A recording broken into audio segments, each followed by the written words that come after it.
let's talk a little bit about the Green Party, a kind of under-scrutinised party. No one's ever said that before. Well, it's one of those parties where people just think of them as they're sort of just nice, aren't they? Or just sort of left-wing. So we're going to take them to task today. Carla Denyer, the co-leader, was in the news this week because it turns out that she does not own a heat pump. Now, if people don't know, heat pumps are the big thing that you need to have. You're supposed to rip out your gas boiler if you care about the planet. Yeah. In fact, the government gives you quite a lot of subsidies to do this. In a way, you can't blame them because they're so ridiculously expensive. But it is at the core of her I loved her. campaign. You can definitely blame her. You could definitely blame her. But I loved her excuse. It was in one of these ITV leadership interviews, and she said, I literally have quotes in my inbox, but then Rishi Sunak called the election and it had to go on, which is very convenient because that would maybe stack up if heat pumps had only hit the market this year, or there'd been a relatively fringe part of the whole decarbonisation process. But it's been front and centre for years now. Yeah. The government have been throwing thousands of pounds at people to try and get them to install them. And I think it's just a reminder that when you see so many cases of eco-hypocrisy, look at what they do rather than what they say. Look at how they live their own lives rather than how they say you should live your lives. So the Just Stop Oil people who then sort of go off on a ski holiday. Or have free diesel cars, as is sometimes the case. Yeah. They themselves are bristling against what they claim to want to impose on the rest of us, because I think deep down they recognise this is a shit deal, what it is that they want us all to live like. So it was a revealing moment. But it's all about them. It's the other, isn't it? The key thing about the Green Party is they're not cuddly, they're not nice. They are the most authoritarian. Now, I don't use this word lightly. I really don't. But I mean this. Fascistic party that we have. It is extraordinary, the free ride they get. And they only get that free ride because, they're never going to get in. Well, of course, they get in every single time because we've got a Conservative government being replaced by a Labour government, both which are fully signed up to net zero. So if you think, the Green Party ain't having influence, well, think again, because we get them. But I mean, they are even madder than those two main parties on this, on net zero issues and climate change issues. But, banning people from, short haul flights where you could get the train. Just things like, basically penalise anyone who gets lots of flights. So I'm not happy about that. I love my holidays. But also the heat pump thing, again, you've got a technology that doesn't work very well. It costs a fortune. It doesn't actually heat your home properly. Yeah. But this is the answer to everything. The idea that the great British public, who've only, by the way, had central heating in their homes. My husband grew up in a home without central heating, without any proper heating. It says, I remember being cold. I remember being cold all winter. We've only had it for about sort of 60 years. People aren't going to give up their boilers and their heaters. I'm telling you, if there's one thing that will get me to grab a stake and go and, storm, Westminster, it's if you try and take away my thermostat. I feel the cold. I want my heater. But again, the hypocrisy of these people, they get on the planes, they do all the same things. They don't have heat pumps. They just live a complete and utter lie because the whole thing is fantasy. The whole thing is fiction. Net zero is fiction. It's never going to happen. It's not affordable. It's not desirable. It wouldn't save the planet even if we did.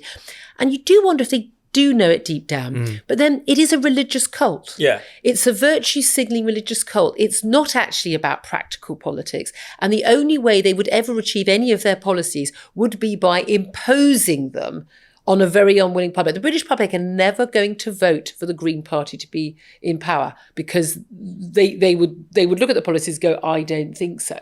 Yeah. Or simply they start to get put in and people realise that, just how painful it is. Which is why all these bodies, by the way, want to bypass Parliament to have these citizens' assemblies, don't they? Yeah, exactly. Well, they're just lectured to by David Attenborough and then led to the right decision. There was a report by Deutsche Bank came out a few years ago and basically just said, the whole net zero thing is probably not compatible with democracy. There's no way that we could see people putting up with this stuff. We might need eco dictatorship. It suggested because it rips up the whole unwritten contract between the government and the governed, which is our aim is to make your life that bit more comfortable, a bit easier. You're the next generation better off than the one before it. The Greens are openly saying that there are some things you're going to have to go without. At least they're more honest than some of the other parties, and they're explicitly anti-growth as well, which is insane.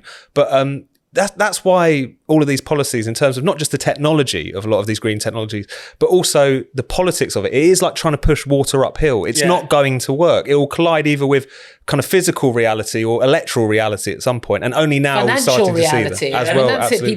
People simply won't put up with it. But again, they've been sold a lie. Oh, green jobs, we're going to invest, was it Labour, 28 billion, then it's 4.7 billion or whatever. 4 million, 1,000 billion. I don't care. You can just pluck numbers out of the sky. It's not going to happen. The technology doesn't exist right now. It's not going to make any difference. But there's not a proper debate about this. And you see this with BBC, ITV, Sky, getting all these, Channel 4, getting these debates.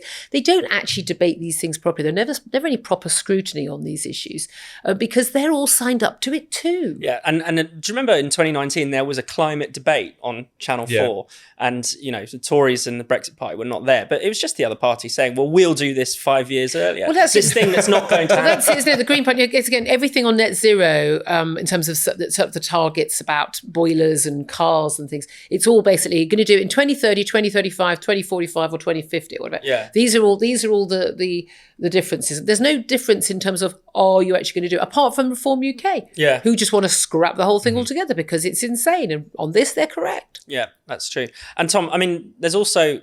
aside from this sort of environmentalism, extreme environmentalism being a sort of inherently crankish point of view, there are some real nut jobs as well, of a different kind cropping up in the Green Party, some nasty figures. The lack of scrutiny on this particular issue I found fascinating, because there's obviously been a lot of comments about some cranks who've made their ways onto the Reform candidates list. But this was a story in the Times a couple of weeks ago now, where they unearthed at least 20 candidates on the Green Party's list. Quite a lot. Which is quite a lot, who have said some questionable to outrageous things about Israel, Hamas, Jewish people. Everyone's kind of familiar with Mothin Ali, the Green councillor who chanted Allahu Akbar at his count, which everyone tried to pretend wasn't a big deal, but then they found out, he'd led a harassment campaign against a local rabbi and so on and so forth. But some of these examples, which I'm actually going to read out some of them so I don't forget some of the details.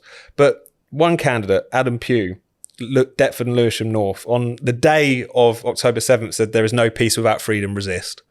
You've got a guy called Kafense Dennis, who's the candidate for Birmingham Perry Bar.